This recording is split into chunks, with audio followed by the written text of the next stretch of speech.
Welcome to What's New, your channel for everyday solutions. Be sure to subscribe, share and like our videos. This is What's New. Usain Bolt's defeat is a reminder that in sport, just like in politics, the best man doesn't always win. Anyone who turns to sport for an uplifting morality tale of virtue rewarded is begging for disappointment, and this was no exception. By Matthew Norman, Independent Voice, UK. If any athlete ever deserved to be immortalised for exquisitely defining his era, it's the one who burned up London racetrack for a fraction under 10 seconds on Saturday night. I refer, of course, to Justin Gatlin. The new 100 meters world champion stands tall and proud today as the finest metaphor for his age that global sport has yet produced. Dramatically, it is true, most viewers will have taken his shock win over a bronzed Usain Bolt as a bone-chilling anticlimax. Anyone who spent the previous 2 hours with the BBC's typically smug, lazy, cliche-infested build-up is forgiven for having come to regard the romantic Hollywood ending as inevitable. Ably assisted by a countdown clock ticking portentously down to Bolt's solo swan song, Gabby Logan and chum seemed certain that his triumph was only a matter of time. The tiresome obviousness of the narrative, tears of joy will drench the globe as the greatest ever goes out in one last lightning burst of glory, was no bar to its constant repetition. Now I love Usain Bolt as much as most people for his charm, grace, good humor, and above all his historically unrivaled gift for running dismayingly fast. Back when Jamaica's turbocharged stick insect was dismantling world records at will, his insouciant genius that allowed him to slow and glance mischievously from side to side over the last 20 meters had me leaping off the sofa, staring at the screen in cartoon character disbelief. But that was then. As Friday's sluggish heat and Saturday's first defeat in a championship semi-final suggested, time was finally catching the man who used to make such a fool of the stopwatch. The trouble is that a narrative, once embedded in the collective media consciousness, can't be penetrated by such flimsy factors as visual evidence and statistical fact. Even if Bolt was several meters slower than at his peak, even if the guy who once clocked 9.58s was struggling to break 10 seconds, that narrative was immovably built on the belief that some benign cosmic law dictated he must win his last individual race. That's what destiny and natural justice demanded. But life is seldom that cute. Very occasionally, a script bent for being too cheesy even for Hollywood seeps out of the studio exec's recycling bin, and into reality.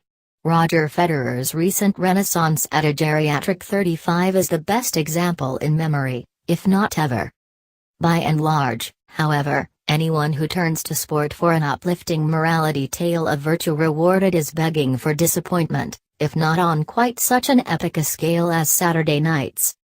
Even if Bolt had finished second to the 21-year-old American Christian Coleman, Gabby and the gang could have finessed their narrative into one about old man Bolt leaving in the ideal way, by safely passing the sprint relay baton to the next generation.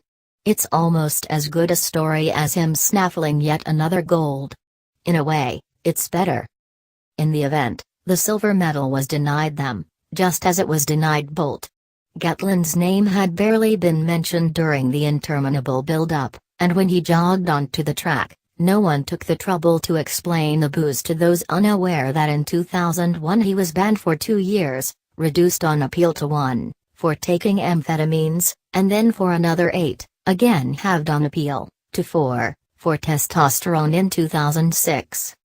What we actually saw, in place of Bolt's tear-jerking swan song, was a jerk tearing up the track quicker than him. As a stupefied silence enveloped the stadium, lead commentator Steve Cram ought to have identified this as the worst cataclysm to hit athletics since Ben Johnson was disqualified, steroids, at Seoul in 1988. At the last World Championships, 2 years ago, when Bolt edged out Gatlin on the line, Cram caught the mood brilliantly with, "He saved his title, he saved his reputation, he may have saved his sport. This time, he ignored the clinical logic dictating that the reversal of that result may have doomed his sport.